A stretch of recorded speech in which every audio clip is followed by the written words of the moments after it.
keby sme chceli takú rozpravu, zastavíme. A dá sa to urobiť. Jednoducho, keď je to stále dookola to isté, je tam jedno ustanovenie, ktoré to umožňuje urobiť, ale my to nikdy neurobíme. Opakujem, nikdy.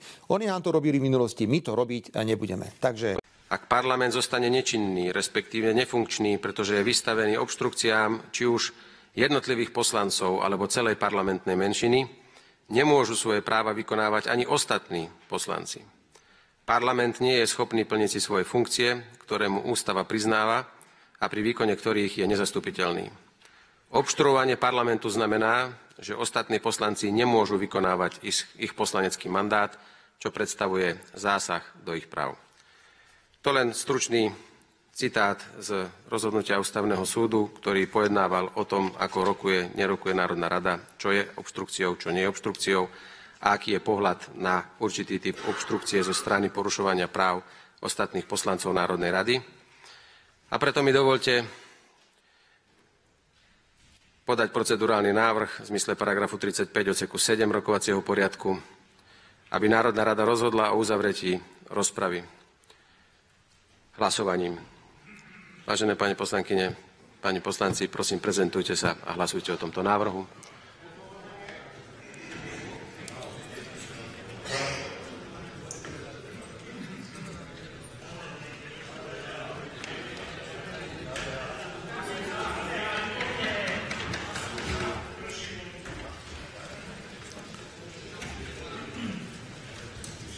Prítomných 79 poslancov, za 78, nehlasoval 1. Konštatujem, že sme tento návrh schválili a rozpravu k návrhu štátneho rozpočtu na rok 2024 skončili. S procedurálnym pán poslanec Grendel. Ďakujem za slovo. Žiadam predsedu Národnej rady, aby po odsúhlasení postupu v zmysle paragrafu 35 odsek 7 počas rokovania o návrhu štátneho rozpočtu 2024 dôsledne dodržal aj odsek 8 paragrafu 35, aby spravodajca prečítal pozmeňujúce návrhy odovzdané predsedajúcemu. Odôvodnenie: predseda Národnej rady selektívne citoval z judikatúry Ústavného súdu, navodzujúc dojem, že poslanci prednášajúci pozmeňujúce návrhy porušujú princípy obsiahnuté v citovanej judikatúre. V skutočnosti poslanci len postupovali v zmysle zákona o rokovacom poriadku, ktorý v paragrafe 29 poslancom ukladá povinnosť predniesť pozmeňujúci návrh jeho doslovným prečítaním.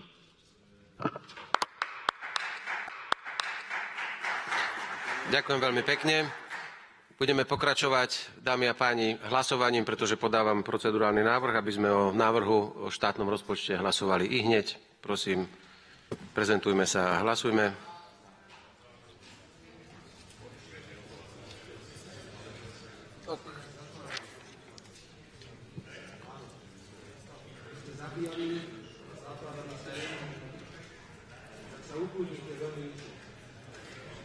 Pán poslanec, už sa vám prihlásil?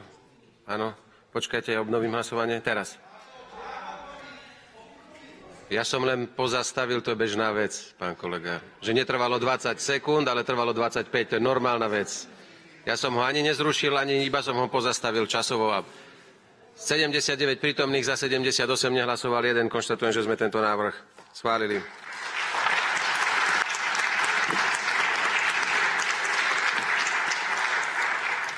Sme v hlasovaní, preto počas hlasovania nie je možné podávať procedurálne návrhy. Na návrh pána poslanca Grendela odpovedám, že pán spravodajca bude konať v zmysle paragrafu 35 odsek 7, tak ako to je tam napísané. Odsek 8, pardon. A tak, ako je tam uvedené, na rozdiel od predkladania pozmeňujúceho návrhu, kde zákon vyžaduje doslovné prečítanie, paragraf 8, či paragraf 35 odsek 8 doslovné prečítanie nevyžaduje, len uvádza, že spravodajca prečíta. Pán spravodajca uzná za vhodné, ako bude pokračovať a rokovací poriadok udáva potom predsedajúcemu akémukoľvek schôdze, že v prípade pochybností rozhodne on sám. A následne Národná rada hlasovaním, samozrejme. Takže ideme v zmysle rokovacieho poriadku. Pán spravodajca, nech sa páči, prosím, aby ste uvádzali hlasovanie o návrhu štátneho rozpočtu. Pán poslanec Vašečka, ešte raz, nech sa páči. Ďakujem. Dnešok je mi zrejme do 20. tak ako je to schválené. Ako potom bude vyzerať zajtrajšok? Dnes budeme rokovať do 20. pretože sme neurobili inú zmenu a zajtra o 11. bude najbližší blok hlasovania, kde v prípade, ak tieto body, ktoré som teraz vymenoval, prerokujeme, tak ich o 11. Odhlasujeme a potom sa dohodneme s tým, že pravdepodobne preruším rokovanie schôdze až do nového roku potom. Ďakujem, pán predseda. Hlas? Jasne.